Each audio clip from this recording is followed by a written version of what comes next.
Mengetahui kabar terbaru proses pencarian korban, kita tergabung dengan produser lapangan CNN Indonesia, Clarissa Aradia. Selamat siang, Ara. Bagaimana proses pencarian korban kebakaran Glodok Plaza hingga siang ini dan apa saja kendala yang dihadapi oleh tim damkar dan aparat terkait pencarian? Selamat siang, Beni. Hari ini merupakan hari ke-6 dari proses penyisiran, pembersihan, dan juga proses evakuasi yang masih terus-menerus dilakukan oleh tim gabungan, baik dari pihak Puslap 4, kemudian dari pihak kepolisian, BPBD, serta sejumlah relawan. Dalam hal ini adalah pihak karyawan setempat yang biasa bertugas ataupun juga melakukan aktivitas jual beli di kawasan Glodok Plaza, tempat saya melaporkan saat ini. Bisa dilihat, Beni, untuk situasinya saat ini memang tergolong sepi, hingga di hari ke-6 ini tidak ada aktivitas niaga yang dilakukan di kawasan Plaza Glodok. Hal ini juga dikarenakan seperti yang tadi sempat disampaikan bahwa rusak parah dan juga cukup berbahaya, sehingga hanya terbatas orang-orang yang bisa masuk ke area dalam dari gedung Plaza Glodok ini. Di sebelah kanan saya ini juga merupakan puing-puing begitu ya, dari reruntuhan yang jatuh dari atas gedung dari kawasan Plaza Glodok ini. Karena seperti yang kita ketahui bersama, kejadian kebakaran yang terjadi pada tanggal 15 Januari 2025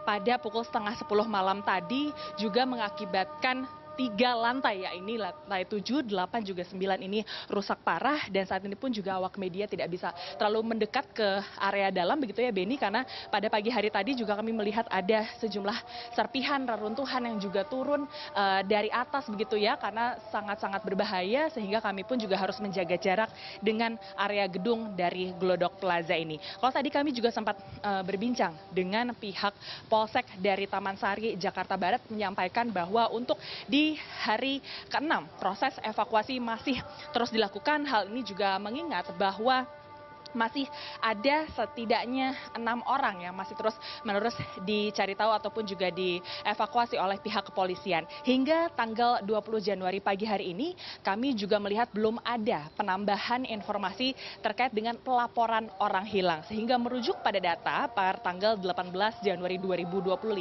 ada sebanyak 14 orang yang diakui menghilang dan terakhir kali berkontak begitu dengan sanak keluarga ataupun juga sanak saudaranya begitu berada di area Plaza Glodok.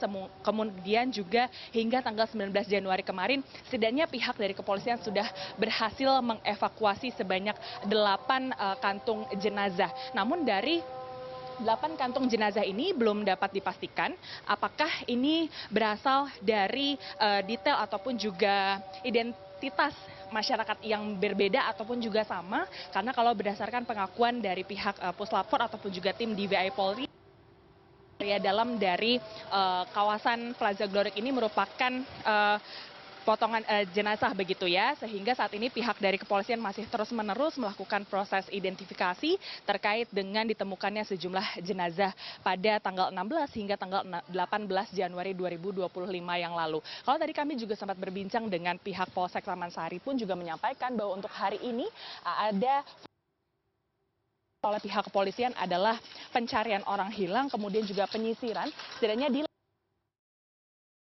Glodok Plaza, karena berdasarkan pengakuan yang mereka dapatkan dari sejumlah saksi yang biasa melakukan aktivitas di kawasan Glodok Plaza, saksi mengakui bahwa untuk kepulan asap pertama ini ditemukan di lantai 9 dari Plaza Glodok ini, dan masih dicari tahu apakah lantai 9 tersebut juga berasal dari ruangan karaoke ataupun juga ruang ada gudang ataupun sesuatu yang masih terus ditelusuri oleh pihak kepolisian. Tentunya kami masih terus menantikan bagaimana update informasi yang nantinya akan disampaikan oleh pihak kepolisian sendiri. Dalam hal ini adalah pihak dari Polres Jakarta Barat pada sore hari nanti pada pukul 4 sore.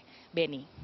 Baik, Clarissa, saat ini tim masih juga mencari 6 korban yang dinyatakan hilang dan kita akan terus tunggu bagaimana perkembangan terbaru dari proses pencarian korban.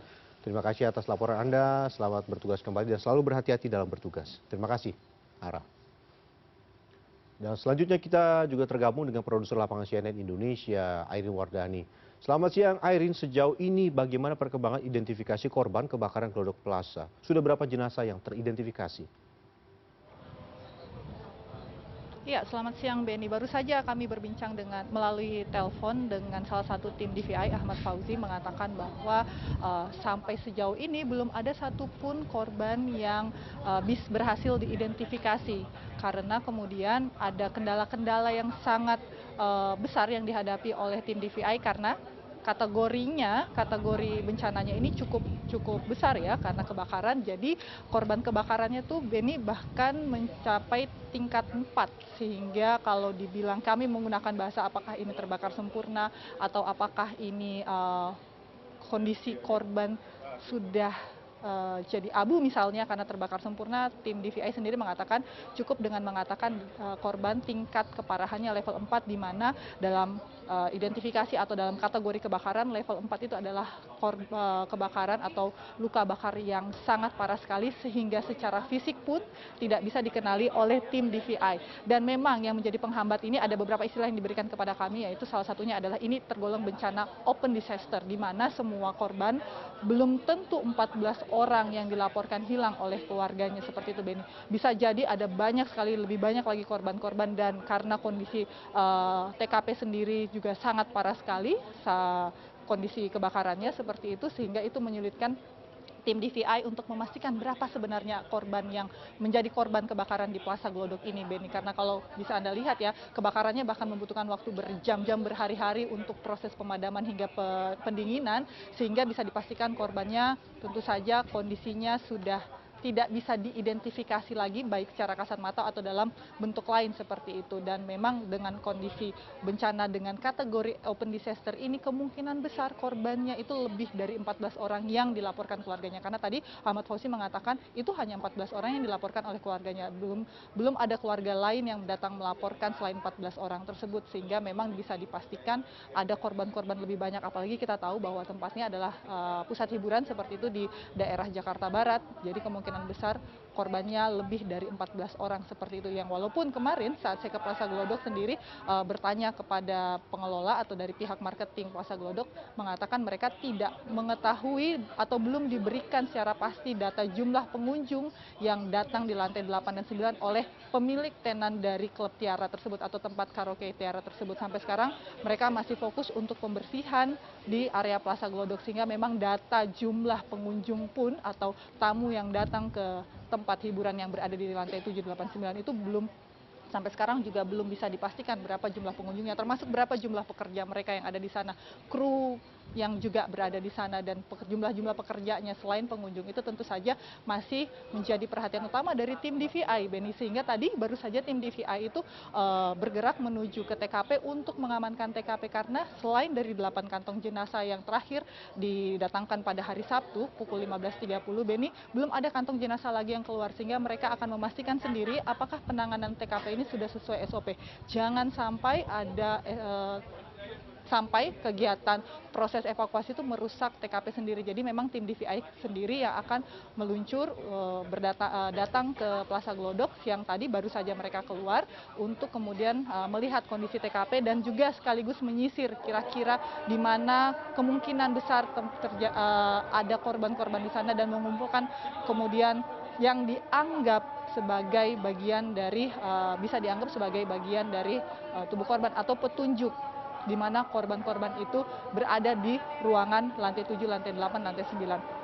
Proses identifikasi memang sudah sampai di tahap mengumpulkan DNA, namun itu juga menjadi kendala karena balik lagi memang keluarga datang memberikan semua sampel-sampel data-data kesehatan, kemudian kartu keluarga, sampel DNA dari air liur dan juga mukosa atau langit-langit mulut atau kulit di dalam mulut seperti itu, Beni. Namun kemudian yang balik lagi seperti yang tadi saya bilang, kondisi korban sendiri sudah cukup parah. Level 4 itu adalah kondisi di mana korban sudah tidak bisa diidentifikasikan sebagai sosok korban seperti itu, Beni. Jadi memang sudah sangat rusak parah, jadi ada kendala, dan ini membutuhkan waktu yang sangat lama sekali dari tim DVI untuk bekerja keras agar segera memberikan terang kepada keluarga. Dan sebagai catatan memang Beni, memang ada upaya lain yang dilakukan oleh tim DVI, karena dari 14 korban yang dilaporkan hilang, 6 diantaranya adalah kru pesawat salah satu maskapai di Indonesia yang kemudian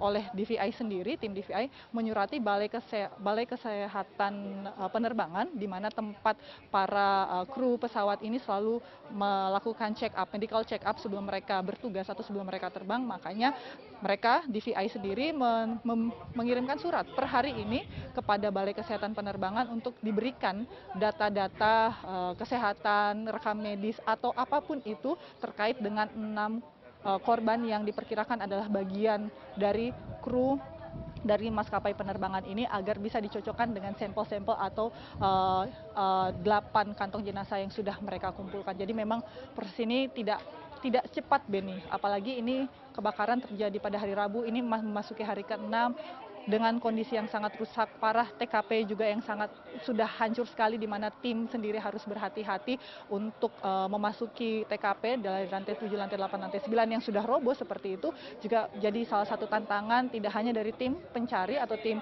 yang melakukan evakuasi seperti itu atau pencarian korban berikutnya, tapi juga dari tim DVI, karena mereka juga harus memastikan bahwa TKP sendiri ini harus dalam kondisi yang semestinya atau kondisi tertentu yang tidak boleh dirusak oleh siapapun, bahkan oleh tim pencari sendiri.